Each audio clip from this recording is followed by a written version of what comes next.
What's up, Mobi Record. Salut. What's up, Bien. Angelo Prod? Ça se passe? What's up, ladies and gentlemen? Tranquille? Easy. Yes, on te voit, t'es souriant, le flow, il est là. Big up, welcome, welcome. Big up, Angelo. Big up à toute la MIFA. Yes, Mobi, là, aujourd'hui, on va faire un entretien. L'entretien sera juste pour se focaliser sur le bilan de ce qui vient de se passer, c'est-à-dire sur ton événement du 5 avril à Guinée, Mobi et mon concert Acte 2, et en plus la sortie d'un grand clip avec Frank et Sylvie en featuring, voilà, ça là lors du concert, donc on va parler de ça. On va parler de ta carrière déjà avant même le 5 avril, mais plus parler si tu as encore des projets. Je pense avec le sourire et tout ce qui s'est passé le 5 avril, il y a quelque chose à donner aujourd'hui, il y a quelque chose à nous dire. Il y a des exclus. Yes, Il y a des exclus. mais la première question que j'aimerais te poser avant même de commencer à aller plus en profondeur, quel était ton ressenti? Satisfaction. Satisfaction pour plusieurs choses. J'étais dépassé pour multiples raisons parce que organiser c'est pas facile. Il y a plusieurs choses à mettre en place. Déjà la motivation, la détermination, être force psychologiquement, mentalement. Et ça demande d'investissement. Et on a mis le paquet et le jour J, franchement, quand je suis arrivé dans la salle, quand j'ai vu des personnalités, des grandes personnes qui ont fait le déplacement, des gens qui sont venus des différents pays de l'Europe, ça m'a beaucoup touché. Donc, rien d'autre que satisfaction totale. Et c'est comme tu as dit, hein, moi c'était déjà ready, dans l'âme et dans l'esprit. On a fait le taf. Ça date pas d'aujourd'hui, c'est travaillé, c'est détaillé. J'ai un backing band qui m'accompagne en général, je joue en live. C'était la première fois que j'essaye un semi-live, mais qui est vraiment bien réussi. Parce que on a mis les choses comme ça devrait être fait, professionnellement. Il y avait une DJ avec laquelle on a largement travaillé. Il y avait des choristes également qui ont travaillé. Et puis il y avait les danseuses qui ont fait un énorme travail.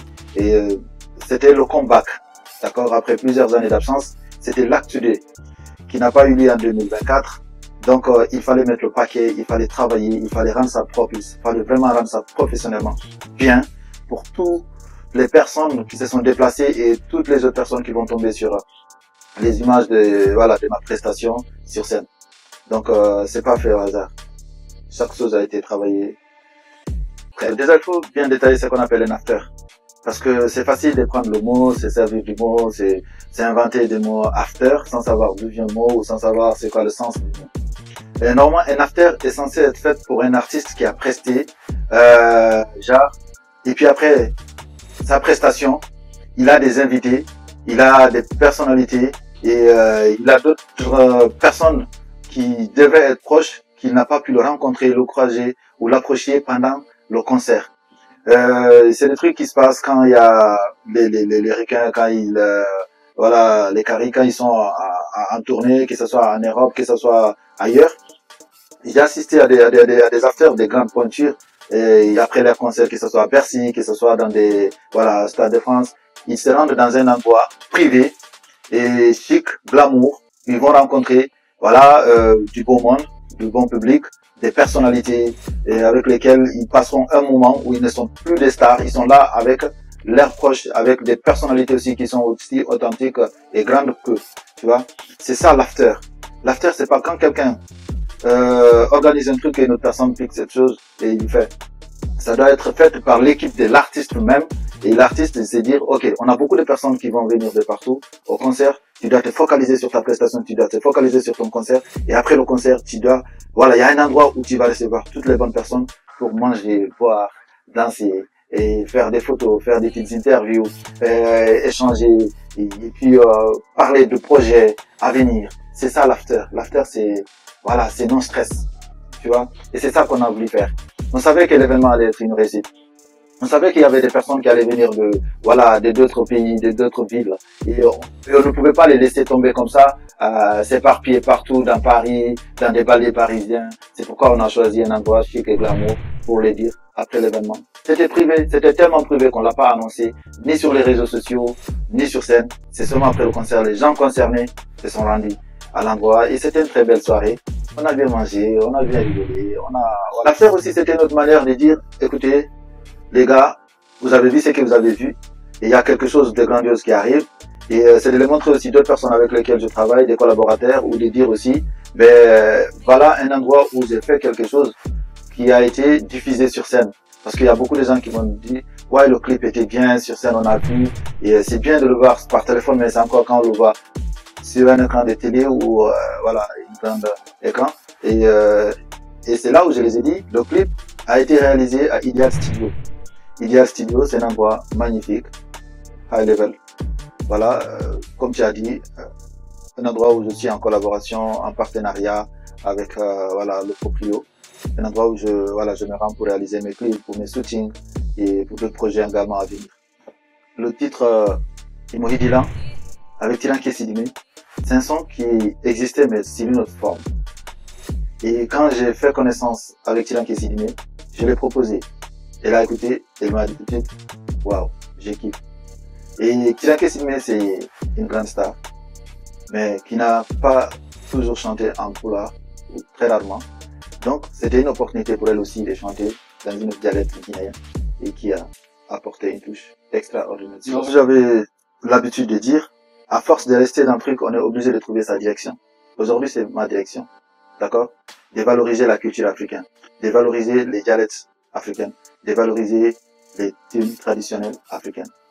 Il se peut que je ne m'habille pas tout le temps pareil dans mon quotidien, d'accord, dans ma vie de tous les jours, mais à chaque fois que l'opportunité va se présenter, on va hisser le drapeau blouson vert en haut, on va hisser l'Afrique en haut. C'est ça la mission. On a mis des moyens, mais j'ai été habillé par la meilleure, la plus grande, la talentueuse, d'accord, la détentrice des couronnes des tenues africaines en provenance de Guinée-Conakry, ici en Europe, Kadiatou Diti Diallo. Sans prétention aucune, je peux le dire, je peux l'assumer. Elle avait tout ce qu'il fallait, elle a tout ce qu'il faut pour habiller les Africains. Tous les Africains de partout. Parce que elle a les tenues et elle est styliste. C'est pas fait au hasard, c'est une styliste professionnelle qui est venue nous habiller sur place. Elle a amené tout un camion, des vêtements, des accessoires africains. Tout, il y avait tout. Les colliers, les bracelets, les chapeaux. Elle a tout apporté pour nous habiller et il n'y a rien à faire. Toutes les personnes qui n'ont pas vu le clip, je vous recommande vivement d'aller voir ce clip. Il est magnifique. Les danseuses ont été habillées par Kadiatou Diti. Nous, les chanteurs, chanteuses, on a été habillés par Kadiatou Diti. La décoration, il y avait vraiment, c'est-à-dire, on ne pouvait rien dire. Tu vois? Elle a fait un déplacement avec, c'est-à-dire, il ne pouvait manquer rien du tout pour que nous soyons bien habillés. Donc, oui, avec Tilan on en a parlé parce que ce qui amène à des artistes de continuer à collaborer, c'est quand les premières collaborations réussissent. On a des projets à venir. Je peux pas tout dire. Il y aura des sons, il y aura des concerts et il y a plein de choses à venir. Des collaborations vraiment bien préparées qui arrivent avec Tilan ici. Les gens peuvent s'y attendre. L'action qui existe entre moi et mon public. Je peux dire que le public m'inspire beaucoup. Parce que avant c'était 3 accords, mais depuis un certain moment. Et